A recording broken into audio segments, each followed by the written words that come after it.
Testing one, two, three. There we go. And we're back with another episode of the Lakers Fast Break podcast. Apologies for the technical difficulties getting right into it. It's Gerald Glasser coming right back at you here for the Lakers Fast Break. Pop Culture Cosmos, where we cover the latest news and trends in pop culture each and every week, twice a week, wherever you get your podcast, plus also as well, of course, everybody out there knows Inside Sports Fantasy Football, Chris Sardieri and I go ahead and cover the world of football, the pain and the unfortunate injuries of week one, and what you can expect from NFL week two, right there for you at Inside Sports Fantasy Football. Also, as well, of course, LakersBall.com. Go ahead and check out Joe Soro today at LakersBall.com. Of course, he is Ox1947, also owns a great company. Of course, you got to go ahead and check it out, Simblades with a Y.com. Our good friends LakerTom and Jamie Sweet, go ahead and check out what they're doing today at Lakerholics.com. I've got another amazing, amazing tweet by LakerTom I do have to touch on, and the response to it. You'll get a kick out of that. So go ahead and check out at LakerTom on Twitter or Lakerholics.com.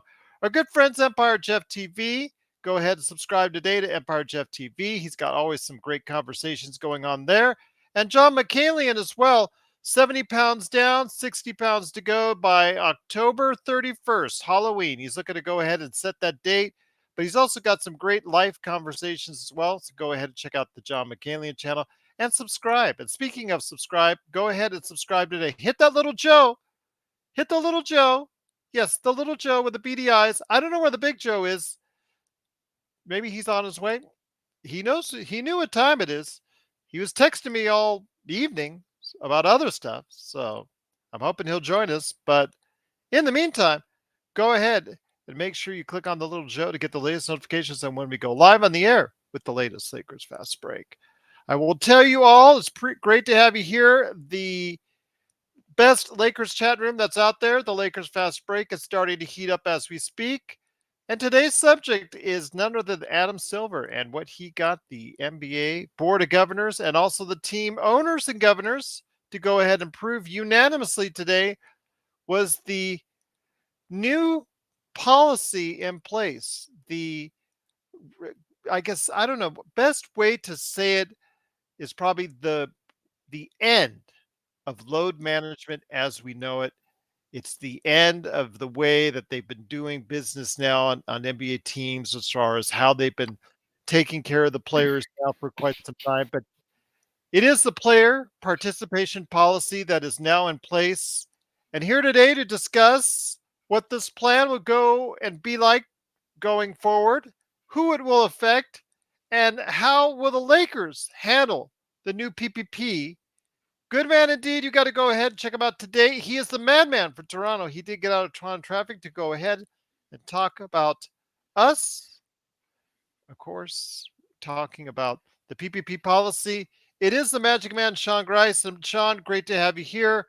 Looking forward to a great conversation. I'm still going to try and nag Joe into it, see if he's feeling up to it today. I know he was feeling under the weather after his swim in the jacuzzi, per se.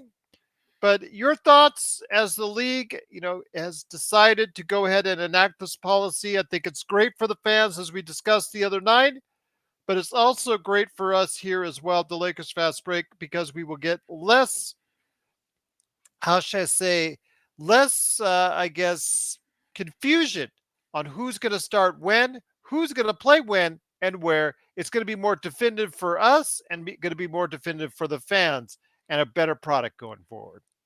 Absolutely, Gerald, 100%. And I know it's called the PPP. I'm not a fan of that. I'm just gonna. I think we'll just refer to it as the up policy. Are you upright? Can you bend your knees? Can you touch your toes? Can you do a couple jumping jacks? Great, you can play. Most guys who are upright, Gerald, they can play. So I think this is a great policy moving forward. However, I will say that there will be a game or two, I think, where teams try and, how should I put this, manipulate the rules to suit the situation. And I think you may find that, um, as in the past, Kawhi Leonard has chosen to take halves off, Gerald, not Mhm. games, halves. So it wouldn't shock me at all if a team like the Clippers, or could be the Lakers, I don't think so, but maybe the Knicks, could be the Raptors. Somebody's going to try and uh, pull a bunch of baloney and say a guy twisted a knee, or his quad was just heating up just before halftime, and they're gonna try and get away with it. But I think for the most part, this is Adam Silver again, trying to be a sheriff. Gerald, at least he's showing himself to be a sheriff right now, and there's gonna be law and order. And the law and order of the day is that if you're not hurt, it's a televised game, as Joe alluded to it the other night as well.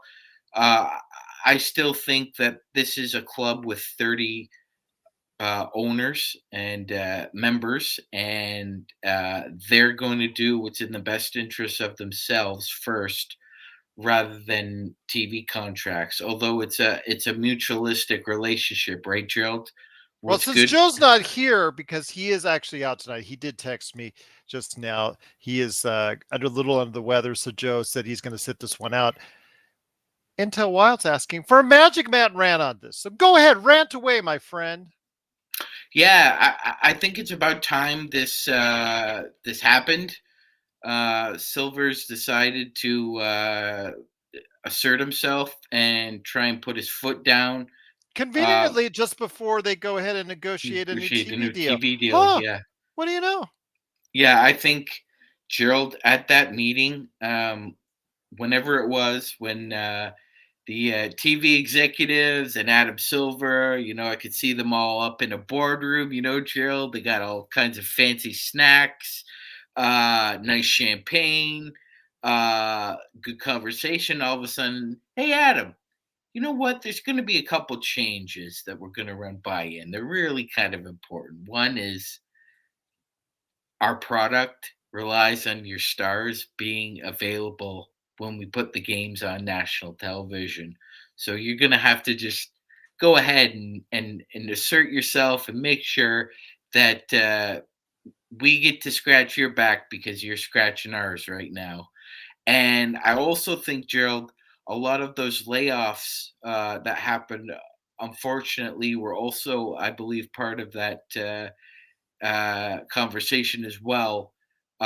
Because as much as the load management was a problem, I believe another problem that these television executives have, Gerald, is that Charles Barkley, Shaquille O'Neal, Jeff Van Gundy, Stan Van Gundy, Hubie Brown. We could go down the list, right, Gerald? They've Mhm. all complained about this very issue incessantly. And quite frankly, I, Chuck and Shaq really didn't backtrack, but they slowed the brakes on complaining and whining about that, Gerald. But Jeff Van Gundy went full throttle. He went heavy metal with just constantly berating the league for that, and I think he was a casualty of expressing his opinion. And I know that's just an opinion. I don't have any evidence to the contrary, but there were others. There were other analysts as well who were very, incessantly complaining about it on air. Jalen Rose was another one. He was gone. So I think the NBA and the TV executives came to kind of a brotherhood, Gerald, on understanding what each of them needs out of the deal. And you're right, like the, their hand was tied. Like the situation had gotten out of control for about, I'd say, about 3 years, Gerald. I thought they could have done something about this pre-pandemic, around 2019, but forces outside control changed that scenario. But at least this is a change. It is a change indeed. So we'll look forward to seeing what this does for the Lakers and the rest of the NBA, according to the new rules. And we'll go ahead a little bit deeper into it like we did the other day. 25 teams and 50 players, nearly 11% of the league, are part of this new rule structure. So not everybody has to deal with it. And also, as well, I believe there are some age limits that LeBron James is also, because of his age, not affected by it, even though he is an all-star within the past 3 years, or an all member of the all NBA team the past 3 years. So he is not affected by it. But I ask you, my friend, I think this is a great policy. I think it's something to look forward to.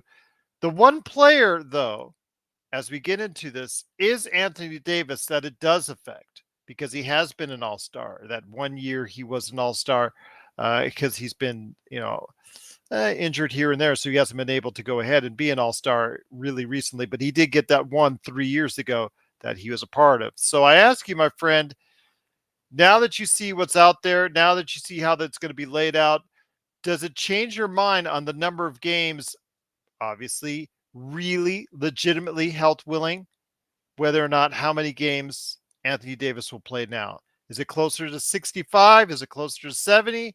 75? Yeah, this is interesting, Gerald. This actually may be an advantage for somebody like Anthony Davis because now the NBA is basically giving you a map out of how you can rest if you want to rest. Rarely are teams ever on national television on back to back nights. It's very rare. I'd have to look at the schedule just to double check. I don't think the Lakers play any back to backs on national television. Usually, what the Lakers do is they'll either be given a slot on Thursday night and then they'll play Friday night, or they're given Thursday night and they play like Sunday.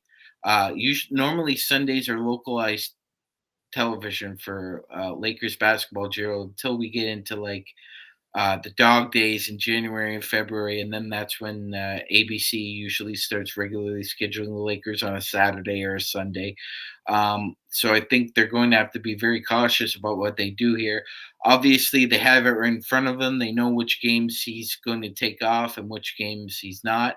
Um, they've already reiterated, Gerald, the medical team and Anthony Davis is, if he has to play on national television, that's fine, Gerald, but I think this is another reason why they picked up Christian Wood, just in case something like this happened. Because on a back-to-back, Anthony Davis, there's no minute allocation in this policy at all on playing national television games. There's none. It doesn't say you have to play 20 minutes. It doesn't say you have to play 5 minutes. It doesn't say you have to play 40 minutes. It just says that you have to be available. So again, that's another little nook and cranny that a lot of the NBA teams and lawyers will definitely look into.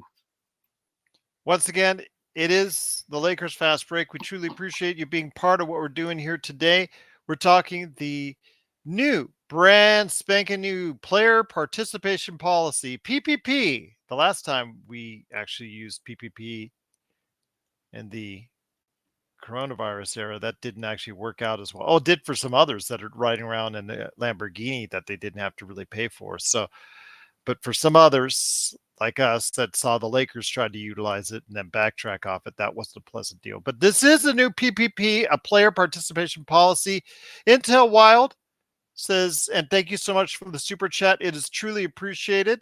Is Joe load managing on the Lakers fast break, or is he really sick? I will say that I've spoken to Joe quite a bit over the past couple of days, and it's legit. Joe, he's going to try and tough it out if at all possible. He did last night. He was not really feeling all that well, and he still tried to make it through, and he did make it through.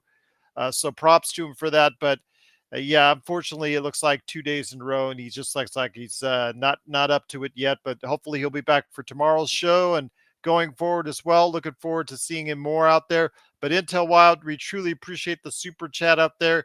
Joe is maybe we are maybe Mrs. Sorrow is load managing Joe Sorrow. So we'll see. And he actually tells you he's not feeling good.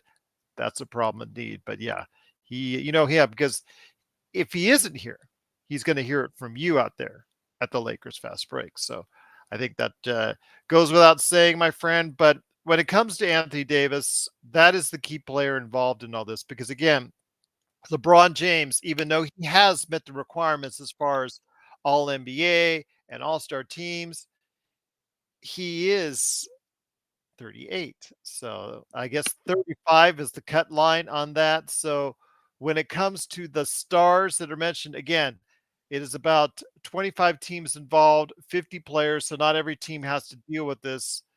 So we could see, like you said, the games that are being played. If you're out there coaching Anthony Davis, thinking about circumventing this policy, because I have a feeling there's going to be teams that are going to circumvent this policy. And at some point in time, the league is going to have to put his foot down again and go ahead and just, you know, try to tweak it a little bit more so the PPP policy is even more clear, more crystal clear than ever before. How would you try to circumvent it now in the meantime? Because again, any rest that we could get AD, I understand play all the other star players, but AD kind of get him a little rest when he kind of needs it before the playoffs. Just a little. Yeah, yeah. I think that's what's going to happen, Gerald. They're definitely going to have to what they call footnote. They're going to have to footnote this policy by putting on extra addendums and point, proof, explanation about why a player has to play blankety blank minutes in a back to back. I think And you're there'll right. probably be more names added on for the 2024 All Star game. So if anybody new is in their first All Star game, they'll be added to the list for the rest of the season under that PPP. So just want to note that Absolutely, as well. and Sky Dweller is 100% right. The league can't force the players to play, but they could fine the hell out of them, and the fines are more punitive by the offense, Gerald. And I will tell you right now, it's 100 grand for the first offense, 250 grand for the second offense, and $1 million for more than the previous penalty for each additional fine. So it's going to get caught, and that's to the team. So that's And not going to I be a fun deal at No, all. no, Gerald, and I think a lot of people need to understand this, and I understand there's going to be some cynicism and some Mhm. nihilism about this policy, just with cracks. However, um, these men are not in a position where they just give money away, Gerald. That's not how they acquired a basketball team to begin with. It just did decide to give money away.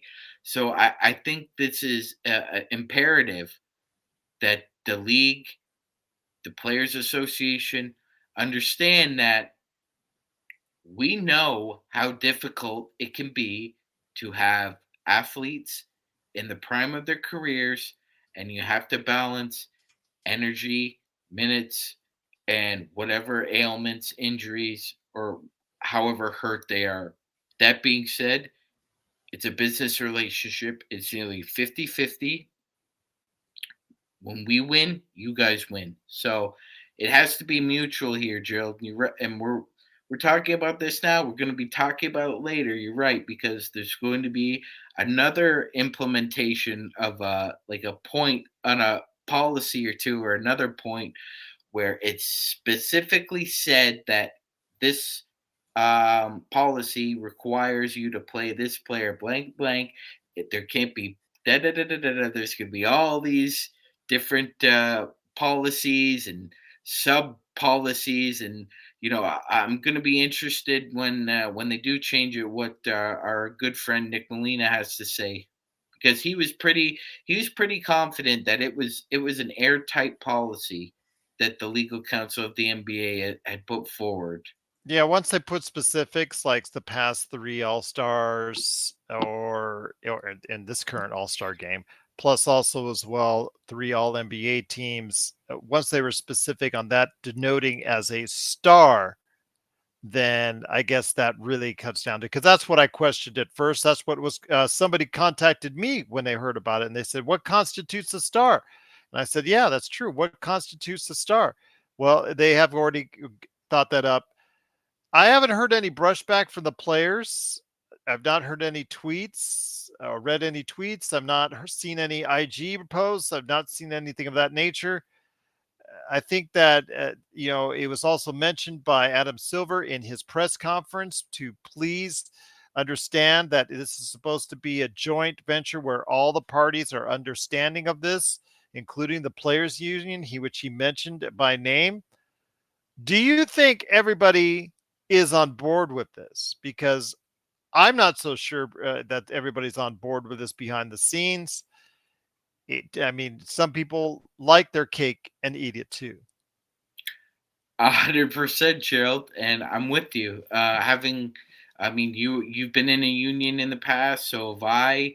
I have a feeling there are some disgruntled union members out there, and I'm sure we'll hear the scuttlebutt about all this because there's going to be some. There always is. When it comes to a mutual contract between an employer and employee and you have a union involved, there's always somebody who's disgruntled and unhappy, Gerald. You're right. Absolutely. And so for a team like the Lakers, it affects literally just one individual and Anthony Davis. It's something that again we'll have to go ahead and keep aware of. I do not think that as much as we love Austin Reeves, he's going to be on the All-Star team this year. I think people need to slow down on that. I think he's going to be a really solid player for the team. I think he's going to be a lot's going to be relied upon him, and he's going to get a lot of usage. But I think that him being affected by this will not happen as of yet, even though the league is going to see a big influx of Austin Reeves jerseys once the sales numbers come out. Oh yeah, definitely. I'm sure, Gerald. I'm almost certain he'll likely be in the maybe in the top 12. I don't want to say top 10 because I'd say that's top 20. Let's just go yeah, top 20. yeah, sure, top 20 for sure, 100%. That and I agree with you. He's a very good player right now. We're hoping he becomes a great player. I agree with you, Gerald. If those wings start to fly, it's going to be at the end. It's at the tail end of this season, heading into the playoffs again. I don't think he's going to come in like a bull in a china shop right away. To make an all star team. I'm with you there. Not to mention the competition at that off guard spot in the Western Conference is so packed. You have Devin Booker, you have Desmond Bain. You might also have to have Lou Dort or potentially, um, my goodness, I mean Jordan Clarkson could have a great season for Utah again, and all of a sudden he's in the All Star mix. So I think Austin has a lot of competition in that off guard spot. We're obviously going to be rooting for him.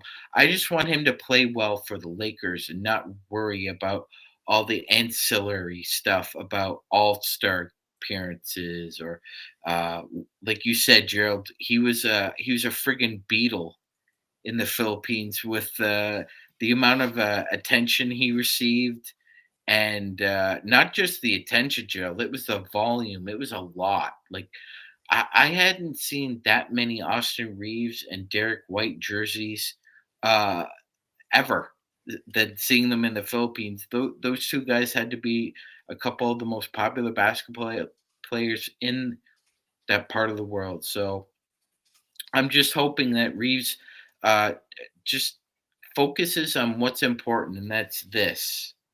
That's this. It's not what's on the back. That Reeves 15, that's great, but you're a Laker, man. You're Okay. 15 with the Lakers. You kind of caught Alan in our chat off guard because you guys are talking about are we really talking about all stars for Austin? No, we're talking about how people have to slow down their expectations like you have less expectations of Austin Reeves. I think he's going to get a lot of volume. I think he's going to be asked a lot to do, but he will not be playing at that level where we're seeing him as an all-star or under all-star consideration. It's just a good solid 15, 17 points right there. Somebody that's going to be able to give a big contribution. He's going to get a lot of playing time that he's going to be thrust upon him, especially on during the middle of the later the season, because you got to go ahead and reduce the playing time for LeBron and AD. They have to get that playmaking somewhere, so they're probably going to go ahead and get put a lot more on his shoulders. So again. It's not something we're saying that he's going to be an all-star, Alan. So please calm down. Watch out. Calm down. I know you were jumpy yet the other day when you misunderstood what we were saying earlier. So again, just calm down. Nobody's here is talking about Austin Reeves and all-star. I know that they are in other chat forums. I've seen it all over the place. They're already anointing him as him. It's him and all that. Blah, blah, blah, Yeah. blah, blah. He's just a good solid player. He's an undrafted rookie that has really, been able to tap into whatever potential he's had, and that he's coming off of a good run offensively at Team USA in the World Cup. And I think he's going to translate that into a successful but not star-making season by any stretch of imagination. But again, the Yeah, Lakers don't and need that. The Gerald and Lakers all they need from him is a very solid season along with the rest of the team. yeah, and to again to Allen, I mean, nobody was talking about Alex Caruso being an all star either, or an all No, no actually, some of the nobody. Lakers Well, diehards, yeah, for the most part, Gerald, the yeah. hoop heads. I mean, yeah, and if you asked all executives around the league, honestly, would you have predicted Alex Caruso would be a first team All NBA player? The answer would be emphatically no, Gerald. No, Mhm. no chance. Too small. Not no offensive game. Very and look what he did. So I'm not saying apples to apples here, but you know the Lakers have done well with undrafted players, and there's a track record for it. That doesn't mean that the past is a prediction for the future. Don't mistake that either. Neither me and Gerald have ever said that we think Austin Reeves is turning into an all-star right now. We say he is a very good player, and that is his role, to be a very good player. Anything extra is gravy, but he needs to just focus on this and how to make this. Because let's be honest about something, okay? Everybody can love what the Christian Wood signing. The fact of the matter is that when Austin Reeves is on the floor, the Lakers perform better. He makes other players around him better. Christian Wood doesn't have that track record, Gerald. He's a That's why you're track not as high on it as some others. correct because great scorer, great shooter when he wants to be, but look at his track record, ladies and gentlemen. Great player, but he hasn't made his team better. Reeves does. And I will say though that Teach 13 has a great question on this very subject. What if LeBron is injured and AD plays 5 minutes in the game? Well, again, LeBron is not, even though he is a star, Teach 13, he is not covered under this policy because he is older than the age of 35. So that's Hmm. the limitation, I believe, is the age of 35, plus also an all star sometime in the last 3 year seasons, or all NBA sometime in the last 3 seasons. And then come February, when the All Star game happens, if there's any new All Stars, they're added on. But again, if you're 35 years of age or over, or is it 35 on the dot? I It, think you know, yeah. Again, that lawyer language, right, Gerald? yes. So, well, all I'll say is that LeBron is not covered under it. So, if AD has only played 5 minutes in a game, he must still be visible on the bench, and that is the Lakers being compliant. Although, if it comes to that, Teach 13, and you're putting out a good point, if it gets cute like that, where teams are only playing a player just to show in for a minute or two, and then sitting them out the rest of the game, and that gets to be like an epidemic. First off, Joe will go off like a firecracker again. You'll get to hear lots of rants from him. Second of all, you'll see the league come. I'm sure, Magic Man, you'll see the league come cracking down on this hard and tweak it to where there's going to have to be something where in place where they go ahead and make sure that that doesn't happen. You know what, Gerald? We need to get that whip sound effect when teams start getting fined. Whip it good. Empire Uh, Jeff says it's 35 by the start of the season, so day one of the regular season. So anybody that's 35 and older, like again, LeBron is not covered under this, so he gets a pass on that. But yes, Mr. Devo right there for you. Yes, absolutely, indeed. But once again, it is Lakers Fast Break. We truly appreciate you joining us here. It is the PPP discussion, although there's some other things we want to talk about before we leave out on the end of the show. I do want to go ahead and mention, though, Magic Man, the average number of games that Anthony Davis has played the last 40 years is 48. So Mhm. the highest season, the average season that he's played is 48 games for the Lakers. That's not good. And people, and we had talked about even before this PPP was put into place and voted on and ratified and approved today, that it's kind of iffy he would be playing 65 games.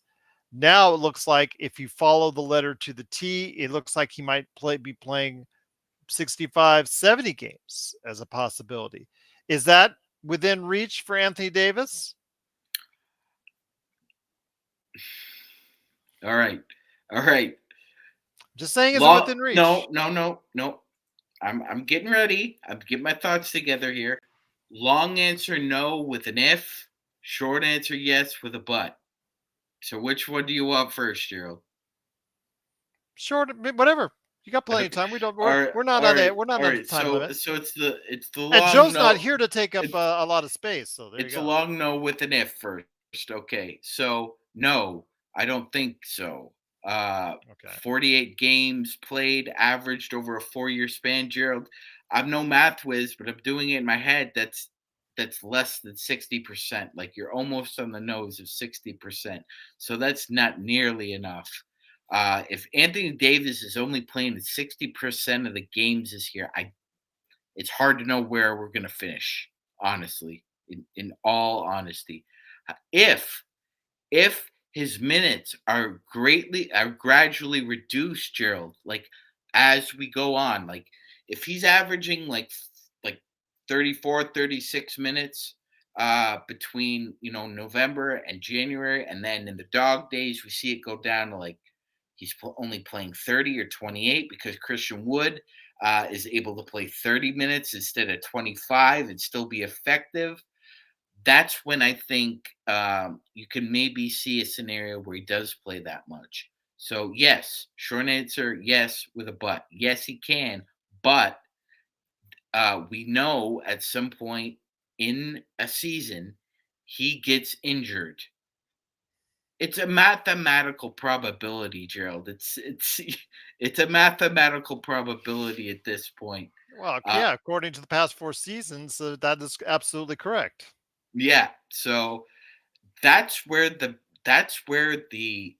war room needs to really dig in their heels and figure out how we gonna roll with this because it needs to work somehow. We don't care how it works, and I don't think they care how it works. But you got to find a way to make it work.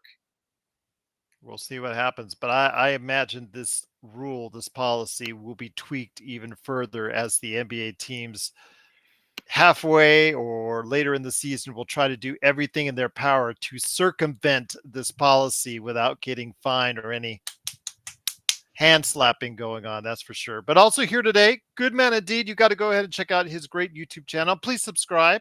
That is Empire Jeff TV. Jeff, great to have you here. We're talking the PPP and not the one the Lakers signed up for and really looked bad in doing so. We're actually talking the absolutely new, brand spanking new policy that was ratified today by all the board of governors and the team owners and all that. The player participation policy. We discussed it in detail the other night. We know it really only affects one of the Lakers, and Anthony Davis. LeBron James. Because of the age status, which you just were able to go ahead and interlay in the chat, is not affected by this. And as would mentioned also in the chat, Kevin Durant conveniently Mhm. will not be affected by this as well. I think they'll be rejoicing that part and also understanding, looking in the mirror and saying, hey, that just means I'm old. Damn. But your thoughts on this, my friend? Again, it's a great start. Obviously, like you had mentioned, and we had mentioned again that it is all conveniently timed out as the NBA searches for a new television contract and maybe new television partners on top of it. Your thoughts on the new PPP being ratified earlier today? I like it. I'm happy they did it. it kind of happened fast from being leaked on Monday. When they leaked it on Monday, they pretty much announced it would be agreed today. So it's amazing how fast that came together, which leads me to believe that this has been in the works for a while. And the even bigger fact of it that you see no player or no union objection to it, which means everyone's on the same page. Adam This is actually mentioned it in his press conference. He specifically oh, spelled out that it was agreed upon by all sides, including the player union. cool. Yeah, I felt that way. I did a video on Monday mentioning that too. So I pretty much felt that way because it lines up just with everything they're trying to build. And when you think about it, the more money the league makes for the TV deal, the more money the players make. So it behooves them to want this as well. And then on top of that, just more money for everyone. So it just works. So I like it. I'm interested to see what type of loopholes come out of this. I'm interested to see how teams navigate through it. I think teams like and again, I missed. I'm late, so if I'm repeating everything you guys said, I apologize. There are 25 teams involved, 50 players that are currently under this policy. Yes, and so the ones. Let's start with the ones that hit with the age one. So it'll be Braun, Steph, KD, DeRozan, CP3, Conley, and Harden. And I think that's it as far as the guys who qualify for the 35 years old, 34,000 minutes, over 1,000 combined, playoff and regular minutes. So when you get down to that, but I think the teams like the Suns, the Clippers, and the Warriors, who looked at that second apron and was like, okay, that's cute. Here's another million. You know what I mean? Like I can see those guys valuing their players' health over the fines. And when those guys, some of them are playing, over 100 million in luxury tax. For them, by the time you get to that third violation, it's like 1.3 something million. So to them, I mean, what's a Kawhi knee worth? What's a Paul George knee worth? What's a KD, voodoo witchcraft injury in a layup line worth? You know what I mean? Like all these things come down. But a team like the Lakers, I know they will want to pay that. So that's going to be interesting. But they do have the quote unquote excused absence clause with LeBron. As long as they let it known in advance, Lakers tend to keep their books in order. So I think that they'll stay on top of that and get that done. It kind of makes you wish AD missed the All-Star game in 2021, right? Because he'd be free and clear too. What I do think is interesting here is the team who created all this mess and started this whole mess it doesn't affect them, and that's the San Antonio Spurs. Irony. Yeah, they created like load management, and they don't have a star on their team, and it's not going to affect them. And another part about this is we have to realize it too. It's primarily national TV and in-season tournament games. I don't think they're going to crack down on teams outside of that element. So there's going to be loopholes. There's going to be some things that pop up. There's going to be some creativity, but I like it, and I'm happy they did it. Sorry for the long-winded response. No, that's what we want. Again, Joe's not here, so everybody can go ahead and have as much time as they need. Kidding, Joe. I'm kidding. Let me tell you about time. Yeah. Don't ever talk back to me again. Shout out to Joe. Feel better, Joe. Feel better, my friend. I do want to mention, though, that Tech 13 or Teach 13 says on the NBA website, it says players who are 35 or more on the opening night, the teams must notify 1 week in advance while the player is not eligible to play, or why the player is not eligible to play. So it must be a strong reason not to play. But then again, I'm also on the NBA website and said the policy includes exceptions for injuries, personal reasons, and pre-approved back-to-back restrictions based on a player's age, career workload, which you mentioned regarding number of minutes, playoff minutes, etc., and also as well serious injury history. That's just plain CYA liability to me. Yeah, okay. Cover your ass. So he's seeing something else on the NBA website. I'm seeing that as on the NBA website. Well, kind of, it's like going in two different directions as far as the policy is concerned. I can tell you from someone who was on I talked to someone who was on not a player, not anybody, but a media person who was on a league call when they were kind of breaking it down, and he basically mentioned that the Lakers will be able to supply data of minutes LeBron has played leading up to this, and they feel that it's detrimental to the remainder of his career, and it will basically excuse him, is essentially what it is. If they could just provide the stretch of games on versus played and provide the proper reason for why it's important to not only, him, but the team to miss that game, they're going to allow him to miss that game. So as long as they, like I said, as long as they don't get the timing wrong and they're not late with it and they turn it in on time, they're going to be fine. Yeah, I think as long as they work with the league on that, but that doesn't include what can be done during the games with the players included on this Kawhi. list. So Kawhi. that's the interesting part. Let's say, for instance, what like the Clippers may qualify under that.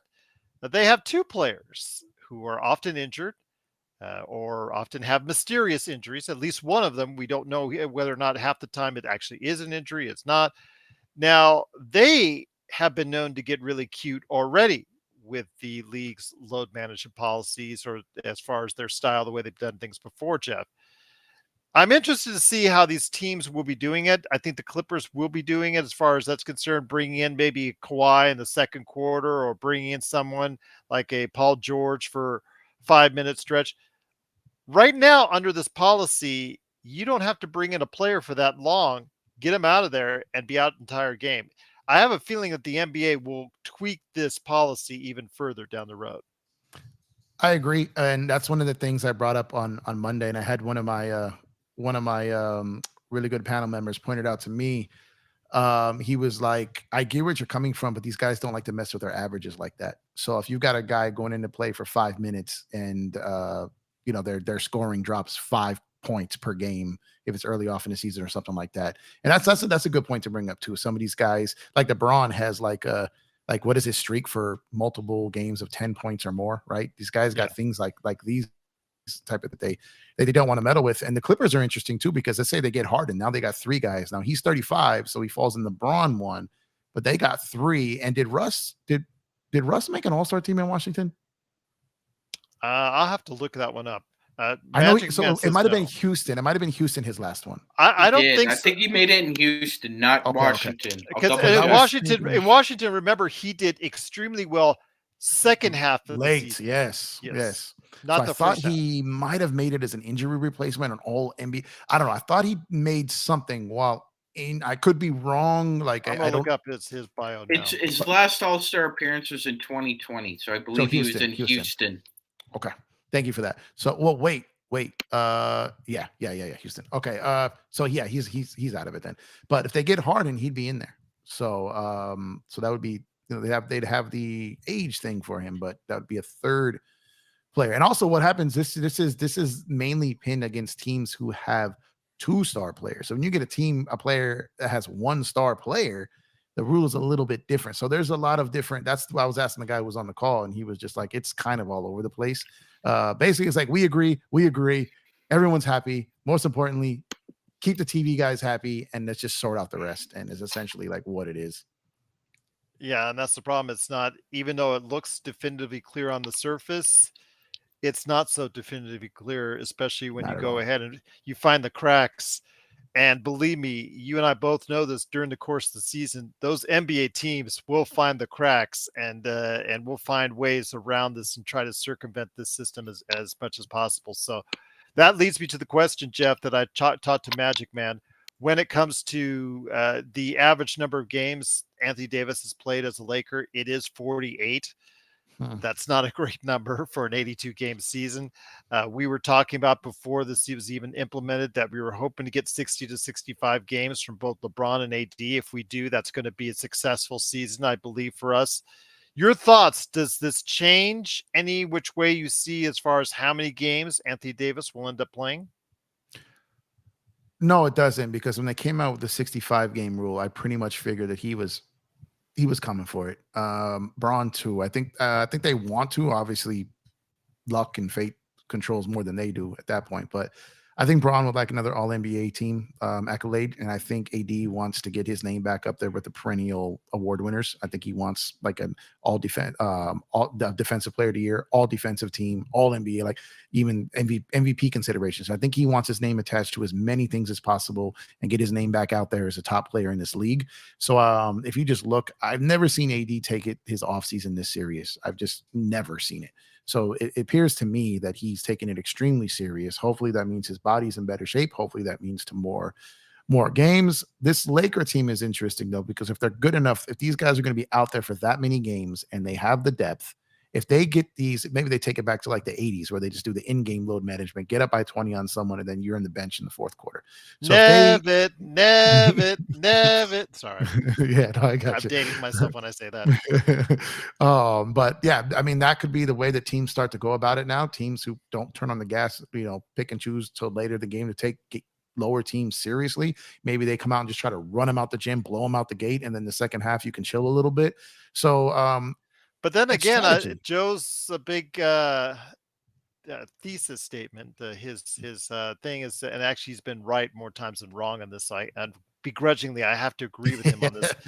If a team is even 20 points down, they're still in the game. Today's And game, we've yes. seen it, yeah, especially with the Lakers last season. A lot of teams were in the game. Remember the game a couple of seasons ago in Oklahoma City? Yeah, God. God. that was yeah. So I would say 30 would be the magic number for anybody to go ahead and start taking the night off on that. To me, that's just my way of thinking on that. That's absolutely true. And did you guys already talk about because I think this is interesting with this, I can't remember another rule other than like things that are already in place for punishment for a player. But if the guy makes, like, let's say Jamal Murray, who has none of the accolades yet to qualify for this, the second he makes an all-star team this year, which I think he will, barring that he's healthy, then he falls into the category because this year's all-star team will count. And that's interesting. So he won't have to face it the first, I know they say it's the middle, but it's not. It's like 65-70% of the season already by the time that happens, right? So the final like quarter or a third of the season, he will more than likely now be part of that if he makes an all-star team. So I found that to be interesting, that could be that it just triggers it as soon as he does. And anybody else who makes an all-star team for the first time. Any first timers, you're right. That's what we said. Yeah, earlier. Yeah, any first timers that do happen to go ahead in February playing the All-Star game. Yep, you're added to the list. So enjoy the rest of the season for you on that one.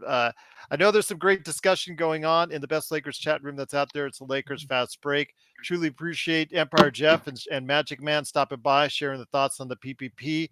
Any last thoughts, Magic Man, on this PPP? Because I have a feeling it is going to be very much of a source of a discussion, one way or the other, by us here in the show, whether it's the Lakers or by someone else. Every rose has its thorn, Gerald. Teams are going to have to adjust. There you go. Axl Rose. Absolutely, Yeah, indeed. song. Absolutely. But once again, it is the Lakers Fast Break. We truly appreciate you joining us. A couple of news notes before we head on out. We will pick on LakerTom last because I love reading off his tweets at the end of the show here. I do want to mention that LeBron James' name came up earlier today for a very interesting reason. Is because that the DEA actually briefly investigated LeBron during the 2013 biogenesis investigation and scandal.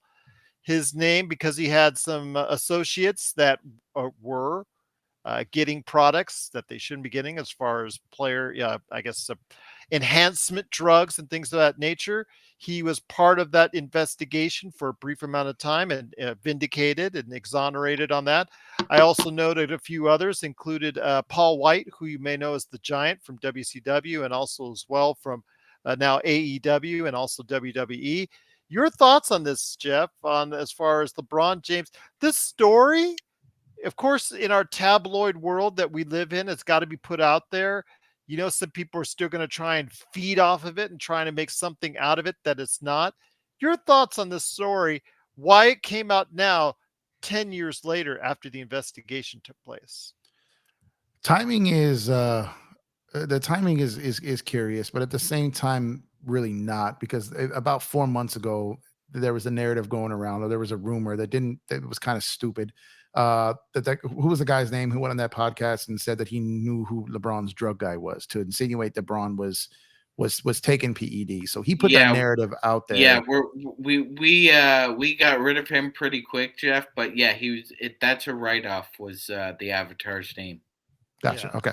So so anyway, so he put that narrative out there and got a bunch of people, especially a bunch of weirdos on YouTube. He said he wrote a paper on it, as far as a college paper, like a couple years ago or something like that, where he looked into it and said some BS like that. Went and was like, goodbye.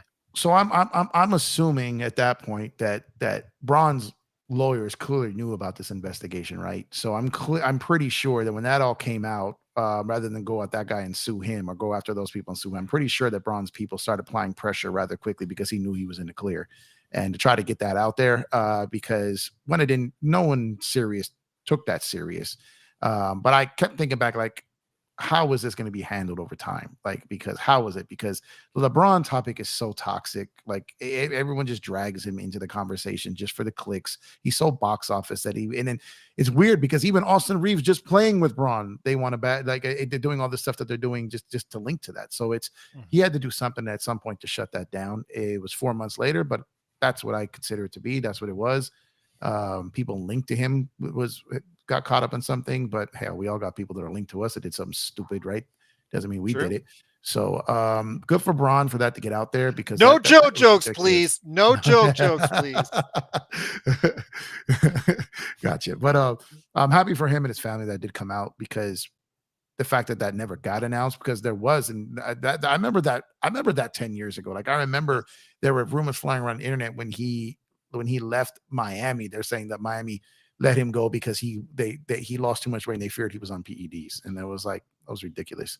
Well, his trainer at that time with the Cleveland Cavaliers and the Miami Heat, David Alexander, and also his friend and business associate of LeBron, Ernest Mims, were both named. They were named as receiving illegal performance-enhancing drugs. So just by the sheer association, that's how he got investigated. That I get, but I'm also happy that they did come out and kind of put that to rest. So it is interesting though, 10 years later. But I do think that obviously this benefits him. So I definitely think there probably was some pressure applied. Oh, I'm sure that also as well, people are going to try and twist this around and treat it as a negative. And you're going to probably see some individuals out there that are going to go ahead and treat this in a poor way. But Magic Man, I know you brought this up earlier as well in our email chat. It is, again, a situation where, LeBron has done absolutely nothing wrong.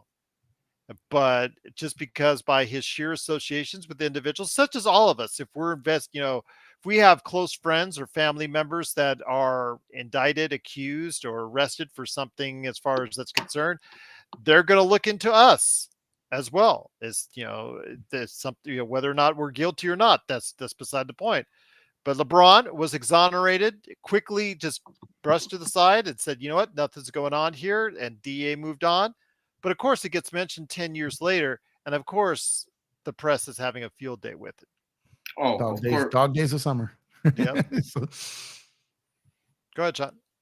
Yeah, no, I was gonna say, Gerald, first and foremost, I find it all absurd, this guilt by association. Well, okay, let's take a look at LeBron. The guy, people talk about the haters of LeBron, but if you were to drop a basketball player, who is the perfect basketball player?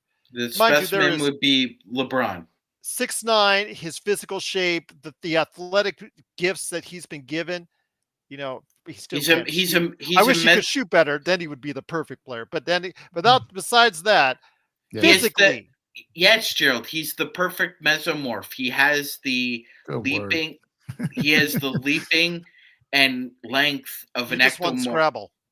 Of an ectomorph, and he has the power. He has the power of an endomorph in one body. It's the perfect combination. You couldn't, Gerald. We're laughing about it. It's true, but you couldn't recreate that in the lab.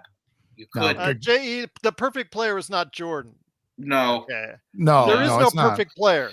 I just said as far as the perfect physique. Yeah, the best perfect physique that you could it's not Jordan. It's LeBron. Look, Mike had big hands.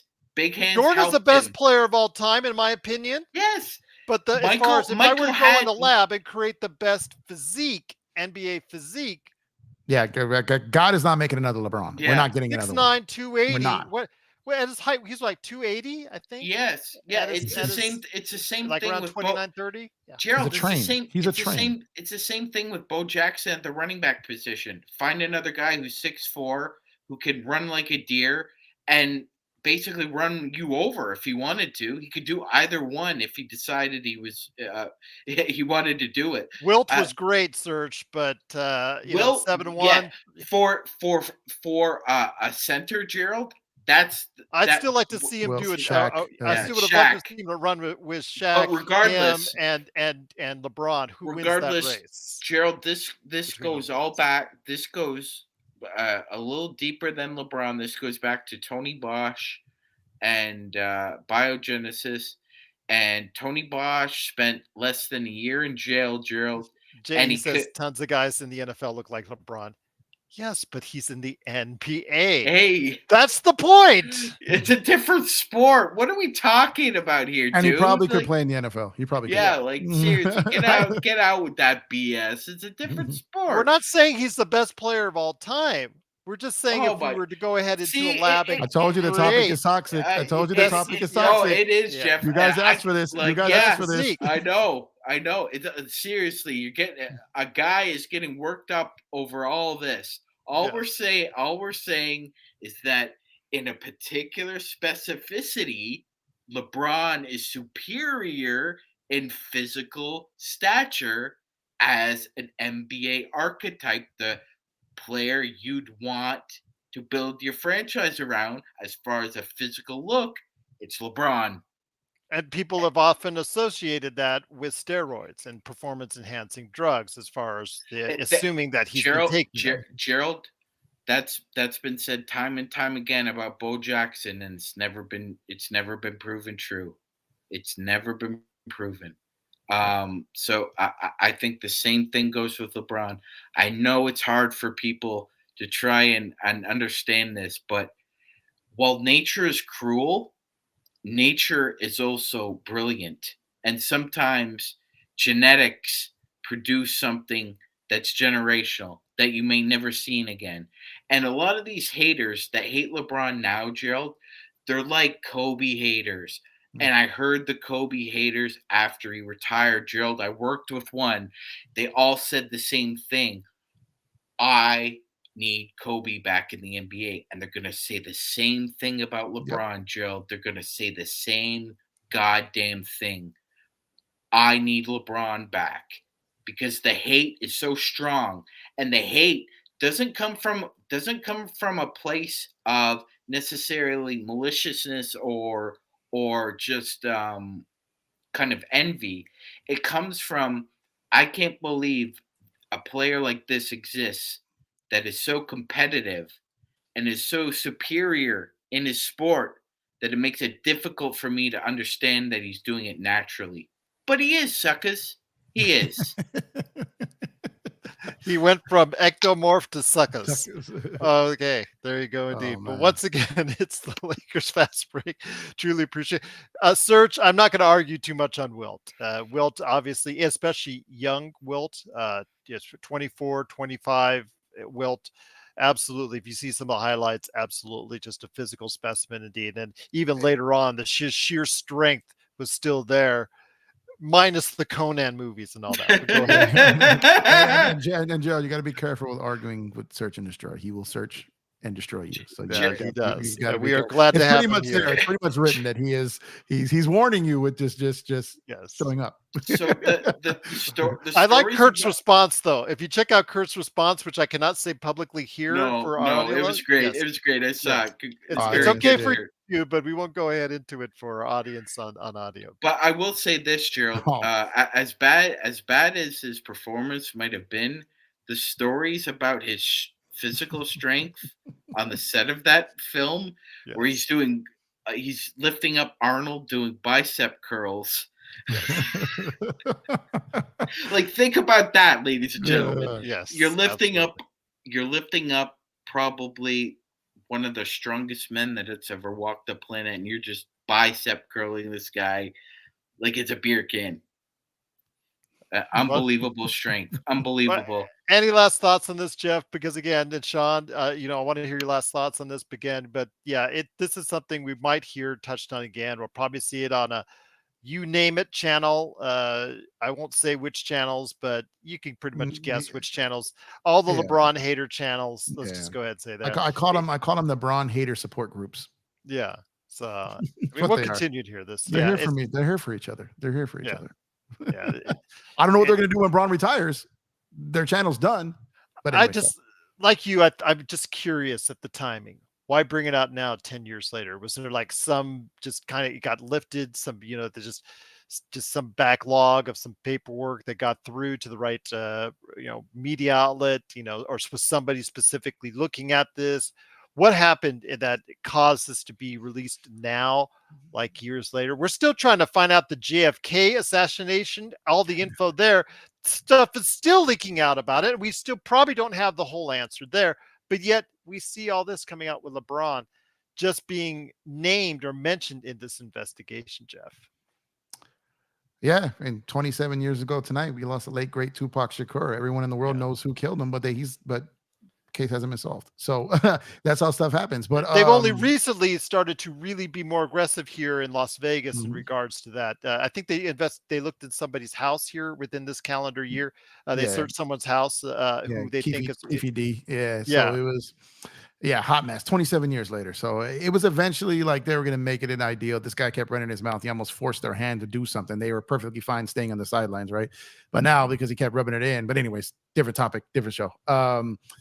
But yeah, it is interesting with the timing. There's a multiple different ways that could have led to it, including a ton of stuff we don't know. So like I said, the Braun topic is I really try to just keep it on the court, because if not, you saw what happened. You have far from a troll. You are pretty much as troll free as it gets when it comes to the chat, and you just barely mentioned it, and then you already had a couple, and it's crazy. Magic Man hit it on the head, because growing when I was here for every one of Kobe's minutes in LA, right? And I can tell you, and Sean hit it on the head, because if I were to tell you the amount of people I got into arguments and fights with over defending Kobe, who now act like they loved him his whole career, they are full of like. I was there for it, and the amount of people that wanted to sit back and act like they were now you want to ride with Kobe because you want to use him against Braun. Nah, like we're not having it. We're not having it. So like those are what receipts are for. You know what I mean? And there were so many people who were just bashing Kobe left and right. And the second Braun started turning that corner, they had to take a side, and then they started rooting for the guy they hated on because they hated the other guy more. And it's just crazy. And as a Kobe fan, I never wanted to treat Braun the way Jordan fans treated Kobe. So. But the Braun, because the social media area is just so much more toxic. It's crazy. Whether you But want to call him one of the greatest players of all time, I'll leave that up to you. It's very subjective. But when I see lists from former players that don't even put him in the top 10, not even the top 15, behind Scottie Pippen, I see fans out there that really go ahead and just say, oh, LeBron is worse than X player, it's worse than crazy. X player. And we're talking about some of these guys are just rotational players in the league. That's just nonsense. Okay. He is one of the greatest players of all time. The statistics bear it out. If it was not LeBron, Jeff and Sean, that had garnered all this accolades, had garnered all the championships, had garnered all these points, assists, rebounds. If it had been someone else, I don't know, pick a player, Kawhi. Kawhi. If it had been Kawhi that had reached those same heights, would we be seeing the same kind of hate, or is it just what LeBron represents, or how he comes off to people that is the problem with It's jealous others? of him. It's jealousy.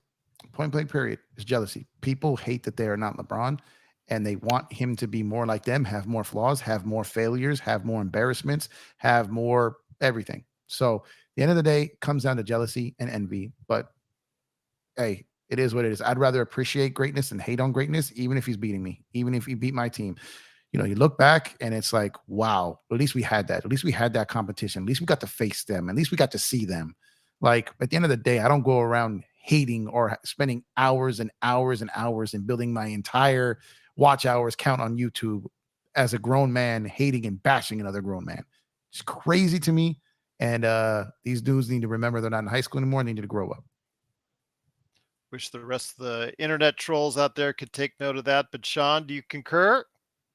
Oh yeah, 100%, Gerald. I mean, Gerald, what would the Batman do if the Joker died?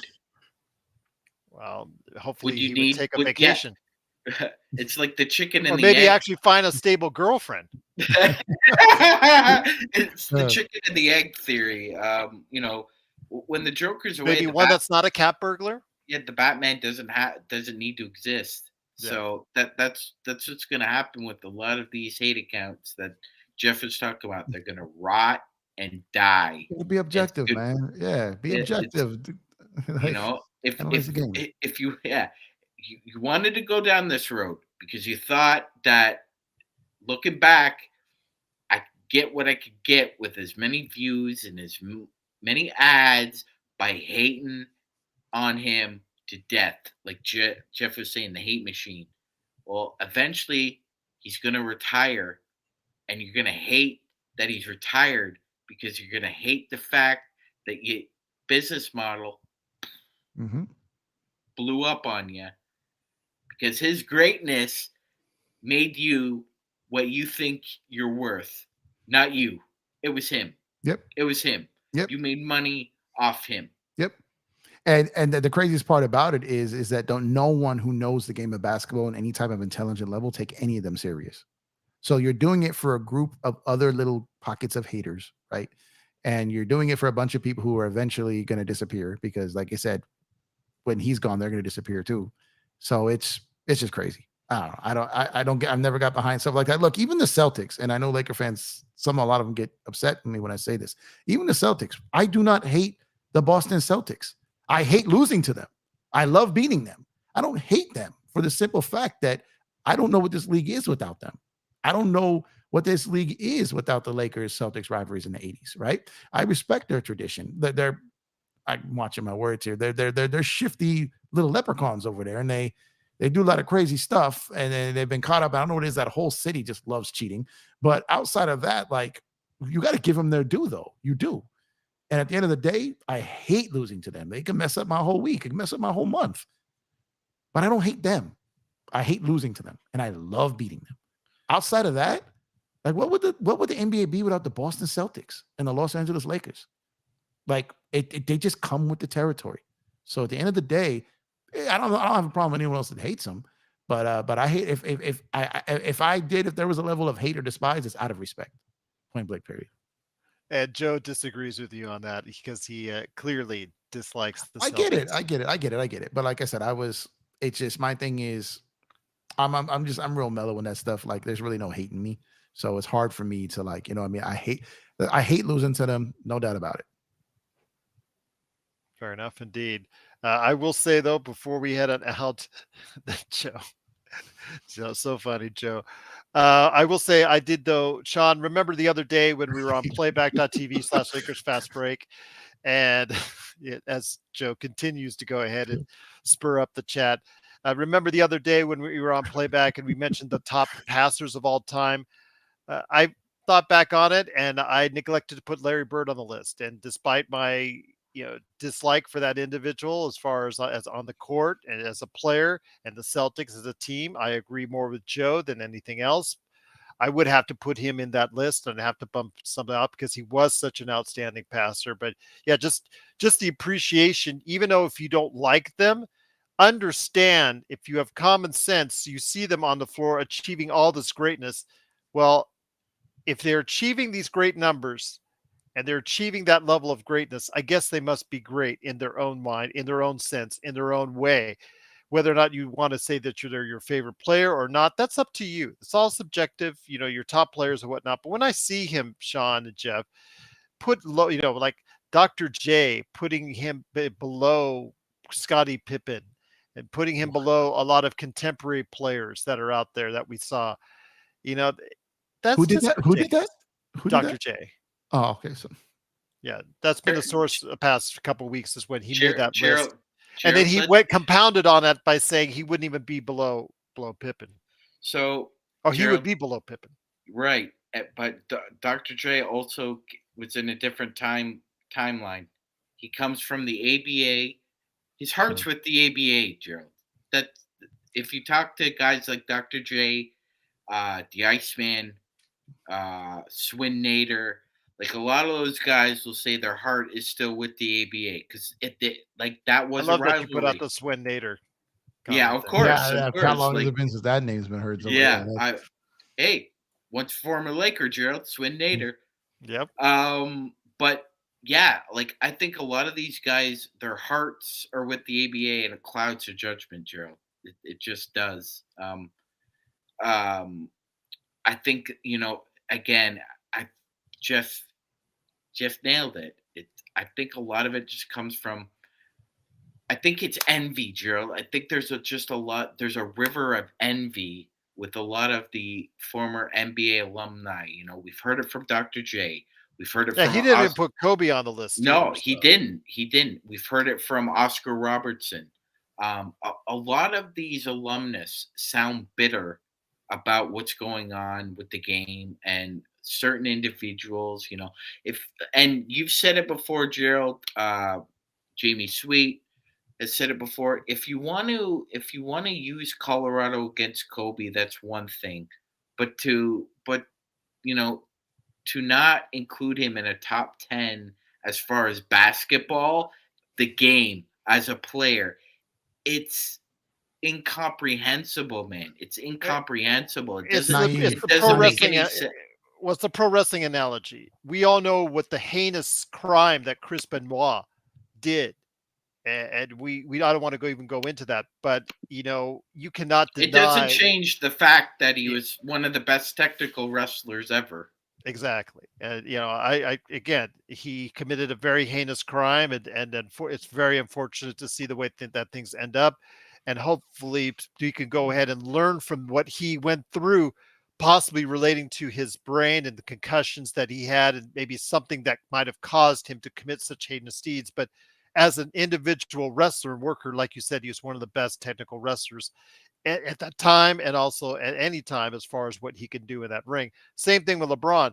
LeBron, those records speak for itself. Those stats, Jeff, speak for itself. It's just all out there. And to deny it, I can understand why Dr. J, just like you said, Sean, just living off a different time, does not include Kobe, let's not include anybody modern. But then when he goes into not including Kobe, but he includes a guy like Carl Malone or Tim Duncan, it kind of And puts then and things into different. the reason they'll have Kobe off the list, but then ignore the Karl Malone situation. So it's like it's a whole different like. Yeah, it's almost as if it's like subjective based on their personalities. Like, who Yeah. do you like?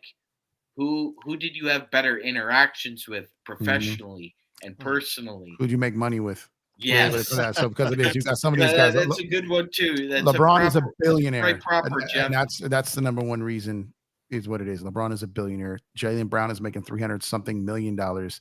Some of these guys just don't have the money, and they're bitter about it. And a lot of these other guys are just guys sitting at home on their couch, just hating on a grown ass man for no reason because they're This stupid is true. and pitiful and miserable, and they have no championships, and they have no friends, and they have no girlfriends, and they don't have a YouTube channel that brings any content of value. Sorry. Well, but Charles Barkley has no championships and is miserable a lot, but he's You know making a lot of something? money. You know something, Gerald? He's made a lot of money though, and he Yes. said he's And gambled is a actually lot of. famous for not winning a championship Yes, so and made money off of it. yes, yes, absolutely. So and Gerald, a lot of it comes down to you only have a small window and as an athlete to make money. Mhm. Put yourself in that person's shoes. You would want to do everything possible to max out that last juice squeeze to get what you need to get in this life. Because as Kobe said when he retired, the the lifestyle I lived when I played is going to be very different than the lifestyle I live when I don't play. And I keep telling young guys this: you can't. I think he said something like you can't live a champagne lifestyle on a beer budget when you come into the Yeah, NBA. yeah, He said something like that. It was like your first contract, you buy maybe a nice condo, maybe a nice car, but you save your money because it's going to be different when you're 35, not when you're 25. I yep, thought that was very profound what Kobe said about and saving true. your Yeah. money. Well, I'll tell you what, guys, been a great conversation. Joe's in the chat. Also, as well, everybody out there, truly appreciate the time you're taking. JE, Bloodhound, everybody out there, of course, Search and Destroy, Blue Magic, of course, Intel Wild, everybody that's a great part of our chat. Truly cannot thank you enough for taking the time out of your day to do so. But last but not least, guys, we love Laker Tom here. And of course, hopefully we will have him on this weekend for Lakerholic Spotlight. But recently on his Twitter, and I'm going to post the actual link in the chat right here at the Lakers Fast Break. He had once again his fetish. I think that's probably just the best way to say it, for his long love of Buddy Hield and Miles Turner, and he has been asking for this Oh yeah, trade. God. I think before time began. Oh wait, I'm sorry. No, it's actually early. It's about over a year now. It's over a calendar year that he's been asking for this trade. So once again, it's been brought up by an entity, and he retweeted on it, and he added the comments on it. Lakers trade for Pacers star Buddy Hield, Miles Turner in a blockbuster proposal. And just to see these days the amount of replies from 1 year ago to say, hey, yeah, that's a great trade, to now all of a sudden, why would we do this deal? We might be a little better at center, but worse everywhere else. Plus, we're paying too much. Then another was, WTF, what kind of trade is this? You post about Reeves all the time. Now you want him traded? Because Austin Reeves would be included in the deal. Also, I don't even think I'd trade Rui. He might have a breakout season. You just, again, there's like 4 or 5 tweets on there, and just, it goes on and on and on. I ask you, Jeff, as again, we love Laker Tom, and we know he goes out there, and you know what? All props to him for keep on either reposting or putting out himself all these crazy trades over the course of a year that he does. This idea and concept of Buddy Hield and Miles Turner, with all the moves that have been made now, can we at least for now let it go? Because we can't even do anything, even if we wanted to get Buddy Hield or Miles Turner until the February trade deadline. It's Laker Tom, my friend. I don't know him like that, so but I'm gonna. As a matter of fact, when I saw the recent one, is because someone I know had commented, so it popped up on my feed, and then I didn't even look who posted it. I was looking at it, and then I saw who posted it. That's how I knew it was him. Yeah. So the Buddy, I'll say this: the Buddy Hield Miles Turner thing is even less likely than Kyrie at this point. It was never alive. It's been dead from the jump. It's dead now. And yeah, like you said, we couldn't even do that trade until the earliest of I gotta check some numbers here, but earliest December 15th. I think it's January 15th because of Reeves and Rui. But January 15th would be the earliest we could even consider this, and by then, it's just not going to happen. Like I said, it would probably be, if it would be consummated, the trade would probably be done the February trade deadline or thereabouts, like Rui, or maybe a couple weeks before, or right You're there. right. It's too early. It's too early. It's not even legal to happen now. So it's impossible. But outside of that, I don't. It's not going to happen. But when I saw the trade of I think you bring up a great point, because he also had one that he reposted on Drew Holiday as well that irritated a lot of people. That's the one I saw. Okay, hold on. That's the one I saw. That had Rui and Austin in it. Mm-hmm. For a 32-year-old player looking for a bigger contract extension that's run a lot of miles and defended a lot of people, who shoots a lot and doesn't hit a lot of baskets. And has a player option next summer. Mm-hmm. Yeah. Drew, dog. I love Drew Holiday. I coached him a couple All-Star games. He's from North Hollywood. He's literally, his family is minutes from me.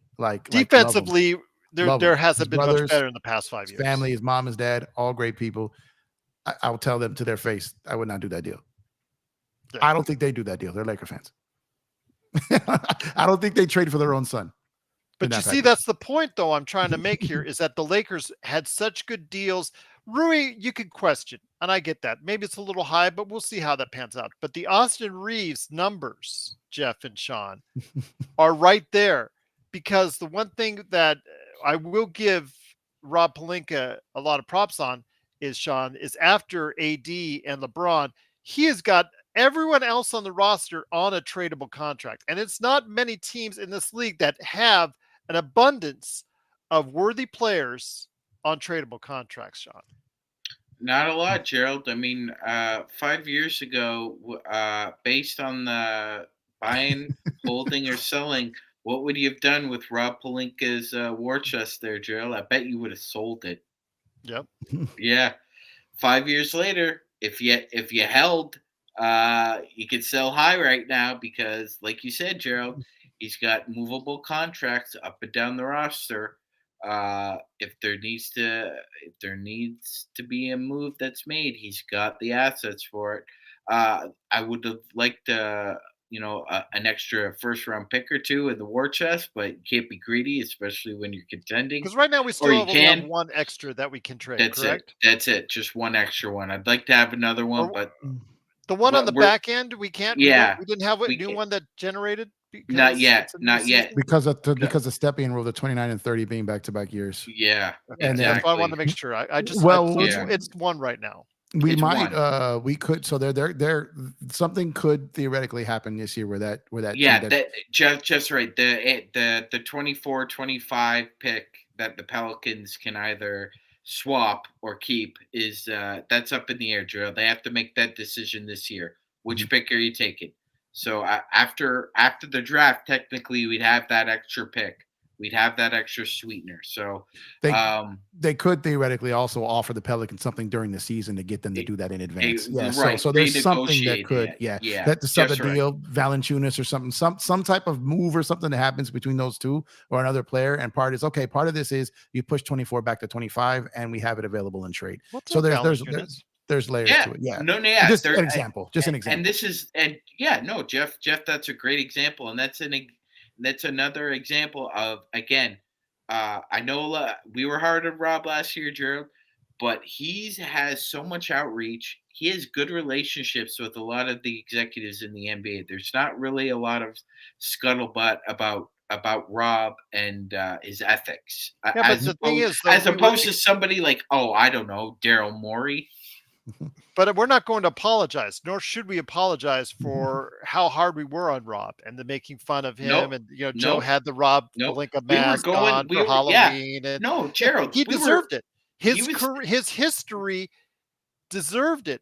But now, just as it deserved it then, he deserves the praise now for the consistency at the trade deadline and for what he's done this offseason. He does Hundred deserve percent, hundred exactly. percent. We were on that boat and we were heading to rough waters, Yeah. and he managed to turn the boat around at the very last minute before that 100-foot wave come crashing down. But I But will he miss did the it. days when Joe could put on the Rob Palinka mask on his Yeah, face. those were very humorous. Yes. I'm Yeah. just glad we're actually talking about a winning basketball team, because Yes. that was painful. And yeah, Coming in here talking about it loss was after last loss year. after loss. I specifically waited to start my channel until things turned around. I couldn't do it. It was depression. And I will say this: outside, he built that championship team outside of the Russ trade, which he did do to please his stars. He shouldn't have done it, but he did do it to please his stars, and he got out of it. Outside of that, he's had a pretty solid tenure. And the drafting has always been like right on par. I've almost Except this fell year. off. We'll see. We'll see. We'll see. Sounds like you're higher on JHS and Lewis than we are. Well, I'll tell you this: the gap between when the Lakers got called upon to pick versus how long it took them to make that pick, the amount of teams calling to get that pick to get him, the Lakers had him circled that if he fell, they were getting him. That was their guy. But Cam Whitmore was around there too. No one. I had heard that if he didn't get picked where he went, he may not have went first round. Like no one was trying to move up to get him. So it was like JHS was in demand, and when he slipped to the Lakers, and the Lakers had put it out there that they would be willing to talk about moving the pick, and then as soon as that pick came up and he was there to be had, that's what held up the pick from being announced so long. All I can tell you is Stone Hansen sent me a ton of video. I had a chance to take a ton of video. I was not impressed. And I was there live and I watched him in Summer League, and you see a lot of issues with him in his game as it stands right now. A lot of issues defensively and offensively right now. And that's the problem. When you can't excel at one point or another, when you begin in this league, and you got a lot to work on. He needs a lot of time in the G League. Do not play him or do not sit him or at the end of the bench for 82 games. Put him in the G League, have him play 30, 40 games there. It is so much more to his benefit. Maxwell Lewis looked like a deer caught in the headlights. 3 games with 0 points, Jeff. 3 games with 0 points in summer league. Again, I mean, brand second new. round pick. You know, I mean, we had to. I trust this scouting department though. Until they give me a reason not to, I trust the department because And they have gotten a lot of rotational players in the league. I will never disparage you on that. I will never tell differently on that. Obviously, Kuzma signing a huge contract with Washington from that very scouting department that you're talking about. All the different Josh Hart, Mo Wagner, just playing as well as he has for Germany, and hopefully we'll translate that to Orlando. We let go of him. Other players, rotational play. If Ivica Zubac, I will go on and on and on. Again, how bad a trade that was that they did with the Clippers. Everyone that they got, none of those players have signed for all of our above mid-level money. Yeah, all of them. Josh Hart. Yeah, Josh Hart. So all of them are long-term, long career NBA guys who got more than a mid-level. They're going to be long, and the Lakers found all of them late. So I trust them, and until they give me a reason not to. And even if they miss this year, if they got a little overzealous because they had the 20th pick and they wanted to maybe reach on someone they saw something in that's going to take a little while because he's not going to play even if he had the talent and was ready right now. So maybe they saw something that they could get with Darvin Ham and Phil Handy and Chris Gent and now Damari Carroll, and they got the best scouting department in the league and the best player development in the league. So they saw something in there in them that their development people were like, give me him, give me 2 years. And but I will say that no team is perfect in their draft as history. I hear you, but as close as you can get to it, like they are. Late, they're drafting late. You know what I mean? So it's like they've proven time and time D'Angelo again. Russell, even though he was high up, still a starter in this league. They passed on Jaleel for a reason. Yeah. So let's not go deep down that one because there's going to be a little bit of pain there as well. So.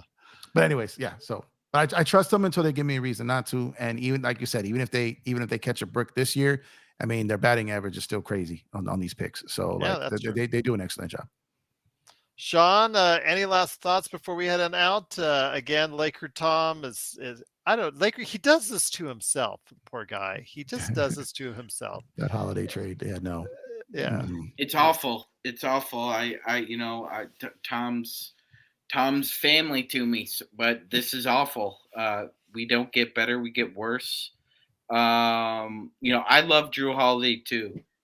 But eventually the Humpty Dumpty falls down. You can't put them back together again. Happened to Tony Allen. Happened to Marcus Morris. It's going to happen to Marcus Smart. We're going to see it happen to Drew Holiday at some point too. The wheels fall off the bus, Gerald. That's just the way. And it's not like he can rely on his shooting because he's just a volume shooter and not even a great one statistically. No. And look, look, Gerald, Drew Holiday and his wife are probably two of the most generous couples in the NBA. That entire family, I'm telling you, that entire family. Yes. The way they give not only monetarily, but their time as well. Their time and the time they put into it. And I know that's important to them. So like the question Drew always has to ask himself is how much longer does he want to play? Because there's been talk that he may just play out this contract and retire. We'll see ultimately what happens, but like that is not a good trade. We get older, we get less athletic. Like for God's sakes, you're going to trade Austin Reeves and Rui Hashimura, and there's no sweetener. Like Milwaukee, you're not taking either one of those guys without at least a first-round unprotected pick, especially for Austin. Like Milwaukee would be curious as to why you're making that offer. Yeah, like, I'm sure they would. Like, was Rob drinking or something?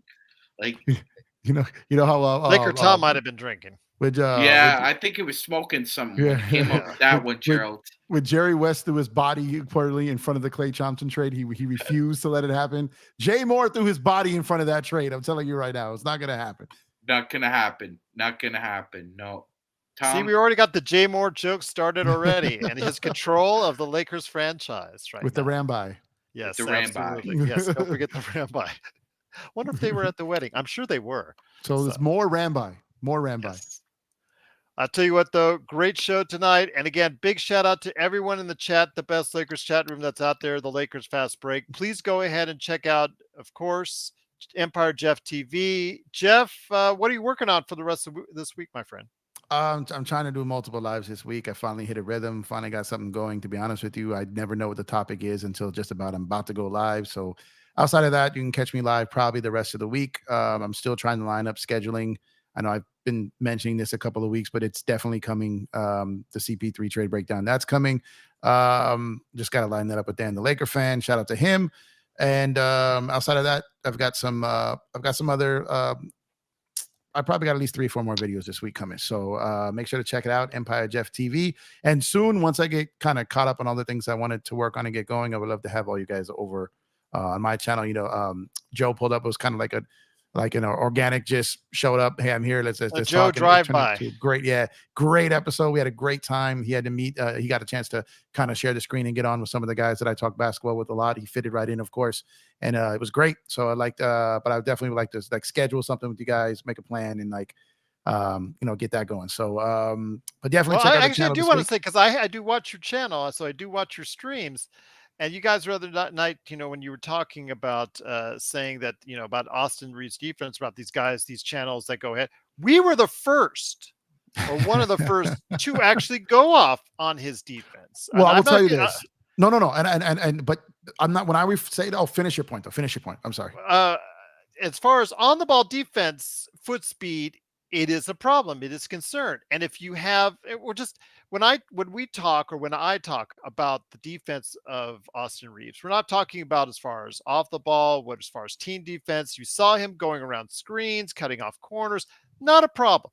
When it comes to one-on-one at the end of basketball games, or if we're assuming that the Lakers are going to get to the playoffs, which I think all of us in the chat and all of us up here do, you have D'Angelo and you have Austin. Both of those guys we have seen in the past few months been picked on at various points in times. D'Angelo in the playoffs, Austin here in Team USA, and not just once, not just twice, several times during the World Cup. Sean and I, we even noted it live when we were watching that initial game against Puerto Rico against, I forget the guy's name. He's not even in the league, and he just made Austin Reeves made him look stupid. So well, that's the concern I have. As far as when I say these things, it's about what's coming up for down the road, because we assume that the Lakers are going to be in the playoffs, and these teams that they're playing against are all taking note. And that I do not disagree with, and I definitely wasn't referring to you guys. I was referring to the guys who are specifically going out making video after video after video because he's trending right now, and they're attacking him based on top of that. No analysis, no nothing. Yeah, so that's what my point was. My point was this: like I'm a basketball coach. I coached AAU for 10 years. I'm not gonna let you get away with misusing the word of hunting someone out on defense, because that's not what was getting done. First of all, how you hunt someone out on defense is when you get someone to switch in a pick and roll, and then you hunt them out from there. You don't let them hide. A la what the Lakers did to Steph Curry. When the guy's meeting the guy or checking the ball or going right at the guy defensively and just getting cooked, that's not hunting him out on defense. The guy's guarding him. So outside of that, that's a coaching problem. Secondly, my whole debate with this was saying that the D'Lo Reeves combination was part of the best defensive lineup in the league post All-Star break and early playoffs. And that is also on paper the best lineup the Lakers had last year, which was D'Lo, Austin Reeves, Braun, Rui, AD, bar none in point differential, bar none in defensive rating. That is the best lineup they have with Austin Reeves and D'Lo in the lineup. And I'm talking like by far. So But at the you're end of saying the that's during the season. What I was talking playoffs, about was during the playoffs. Yeah, no where playoffs. matchups. In other words, what coach was that? Playoffs. Was that? Yeah. Well, when the matchups become, yes, the matchups become more Yes, that's why I important. say coaching. That's why I say The coaching in that scenario. isolations, there's a lot more isolation. There's a lot more one-on-one. There's a lot more, okay, let's isolate into the last 10 seconds, dribble, dribble, dribble. I'm going to put you, and get you going. Again, if you've got a hot shooter, nobody in the world is going to be able to guard him. And the fact is, Austin Reeves, as we talked about, where we talked about undrafted players, where you got me good on the Miami Heat, and you were exactly right about that.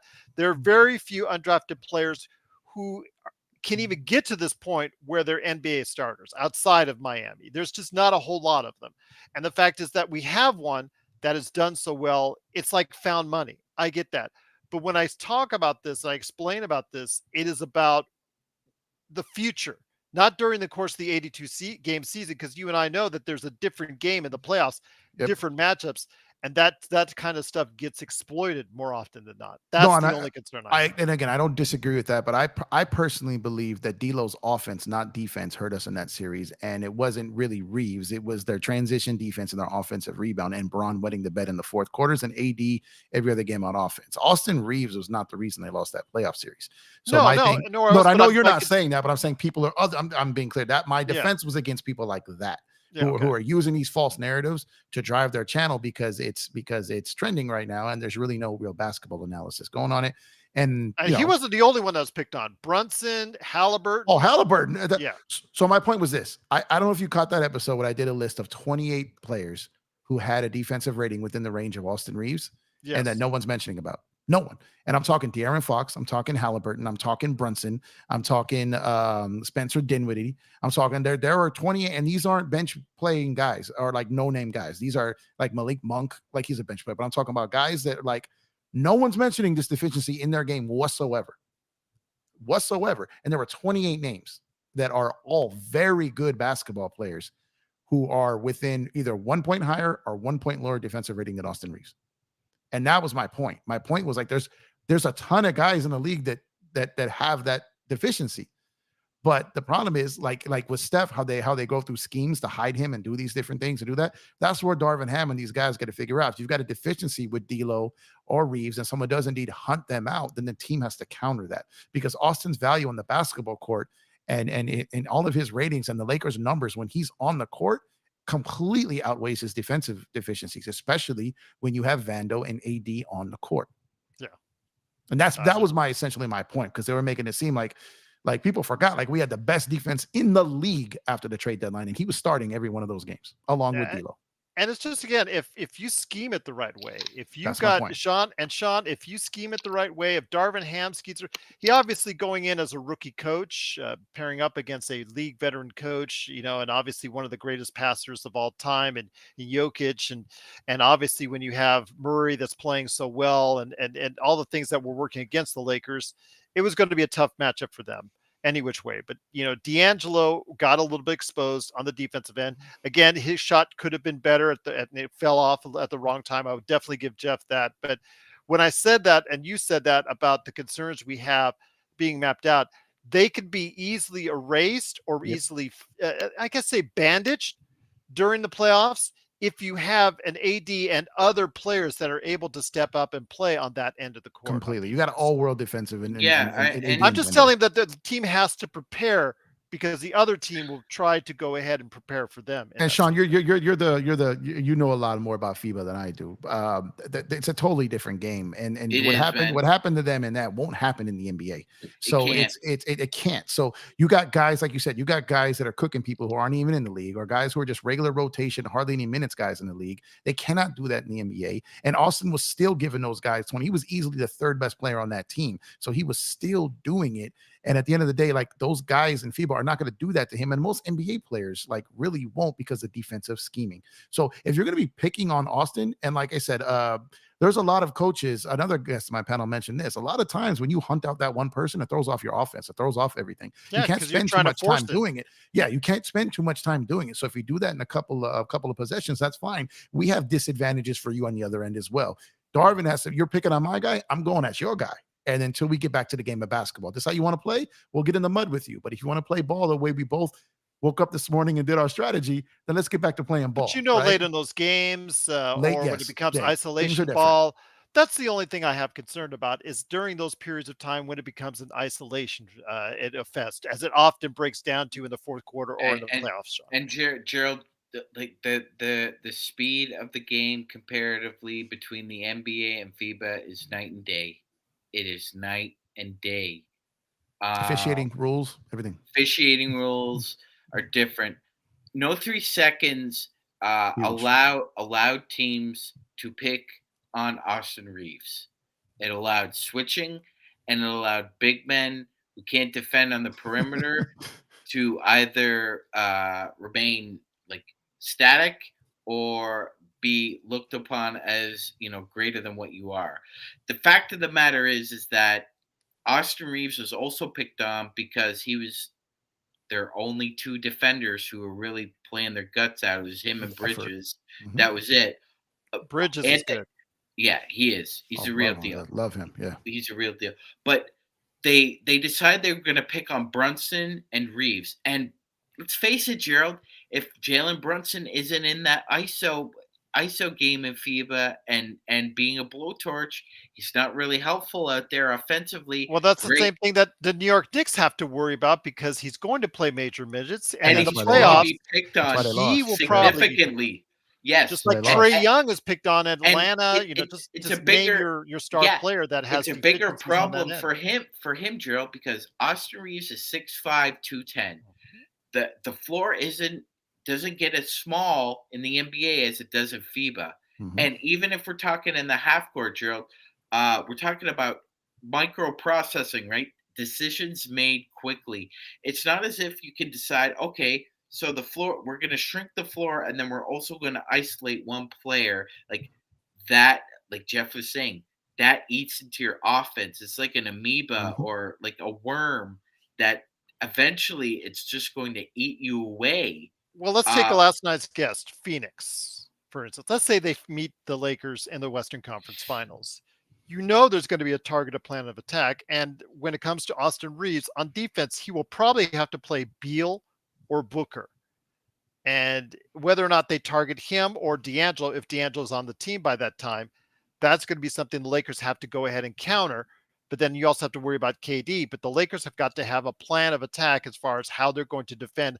When I said that out there, when I brought this all up in the first place, it was because of the fact that down the road in the playoffs, as I foresee the Lakers doing, getting far in the playoffs, possibly even a title, it's something that people have to consider. But again, when it comes to Austin Reeves, the fact that he's in this conversation in the first place, we should all feel extremely blessed. Absolutely. And as far as Booker, no one's stopping him. Doesn't matter who. So at the end Yep. of the day, stars like that, offensive juggernauts like that, He's you're only not going to stop stopping. himself. Yeah, you're not going to stop anyone like that. And I will tell you this, where Reeves also adds to the pie is his clutch efficiency and his ability to draw fouls on those other guys. So you want to get crafty and you want to target Austin, then let Austin target them and get on his Ginobili Nash game and get him on his hip and draw all those fouls because he can do that. If you want to say, okay, Austin, now you go at them because he absolutely can. So my beef thing was like people were making it seem like this guy shouldn't even be in the league, that this guy shouldn't have been on that team, that this guy is not an NBA starter. And that's a triple crown of being an idiot and ignorant for all three of those statements. Alan, I agree with you. Caruso will probably not be on the Chicago Bulls come the trade deadline. He is probably going to be, if he's healthy, he's going to be somewhere else. Whether or not it's for the Lakers, and if the Lakers get him back, you that will you that will better correct one of Rob's few mistakes. Jeff, you got to you admit, I've got it. you better have two first round prioritizing picks. THT, yeah, You over better have Caruso. 2 first-round picks, and at Yeah. least one of them is unprotected if you want him, because Chicago's not giving him up lightly, Gerald. All NBA players do not grow in trees. They just don't. I They just don't just think don't. anyone's going to pay that though. I Yeah, don't. He's not. He's eligible for an extension. I don't think he's going to get it. And How many picks does Boston have? yeah, a ton. But like we all They might do it because they don't have a bench. they don't. They don't. So it's quite possible. But I mean that's far into the future, Gerald. We'll see what happens between now and then. Laker You Tom never thinks know. far in the future. Why can't we? Yeah, well, he does. That crystal ball is hit the floor, Gerald. So I wouldn't. I would go back and recreate, not try and recreate what Nostradamus did, because Tom cannot see into the future when it comes. Oh man, remember Yeah, it? He was just wishing upon wishing. It's going to happen any day, Gerald. It's going to happen before camp. That Miles Turner trade is going to happen before camp. It's going to be no problem. That was camp last year. yeah. It's going to happen before the season, Gerald. No Tom's problem. the Jiminy Cricket of There the you go, Gerald. NBA's trade machine. Yep. When you wish upon a star. Kurt says, "Don't worry. We'll ask Laker Tom to strike up a trade for Caruso." Note, Kurt. I think he already has. So I'll say though, great show, everyone. Thank you so much for joining us. It's been a great conversation. Please like and subscribe if you have not already. We are so blessed and thankful that we are now still for another day over 1,000 subscribers. I keep kind of checking my studio. It says 1,003, 1,005. So it says still over 1,000. So I'm truly thankful for it. But on behalf of all of us here, please go ahead and support Empire Jeff at Empire Jeff TV. Please go Please, ahead and please, please. support John McCallion. Go ahead and support Lakers Ball. Of course, Lakerholics. You know, we tease Laker Tom and Jamie Sweet all the time, but go ahead and support them. I'm going to try to make sure that they have another great Lakerholic spotlight. We had a big response to our last Lakerholic spotlight, so hopefully we can do again. Minus the shades, that kind of hurt my eyes. Sean That threw me off. same. I don't know what happened there. I saw that I loaded up on my phone. I didn't. It was loud where I was at, but I saw all that. And I thought you guys were honoring Ray Charles or something. I don't know what was going on there, but I was like, okay. I guess 2 weeks ago, Tom came in from a walk. He had his sunglasses on. It was kind of like a bright glare in his house. And Jamie said, "Go ahead, keep it on." So that's what we did. The next week, we just thought we'd go ahead and. He just adds gems, Absolutely. unintentional. But that's what we try to do here. A little personality. A little, what does Joe say, Sean? Edutainment? Edutainment, yeah, edutainment. Edutainment, indeed. But again, for Empire Jeff TV, Magic Man Sean Grice, it's Gerald Glassford. Thanks so much again for watching and listening. Truly appreciate it. Please support Empire Jeff TV. Please support everything that we do. Follow us on social media, whatever you can do. We need to get the word out. I'm so tired of seeing all these Laker channels that are out there. I don't even know their names. They come up with, but they're like 7,000, 10,000 views, 8,000 views, 12,000 views. They've got 13, 15, 20,000 subscribers. Why can't we? Why can't Empire Jeff? Come on. Go ahead and help us out. If you have a Lakers fan in your life, go ahead and let them know about us and Jeff and everyone involved right here at the Lakers Fast Break Podcast.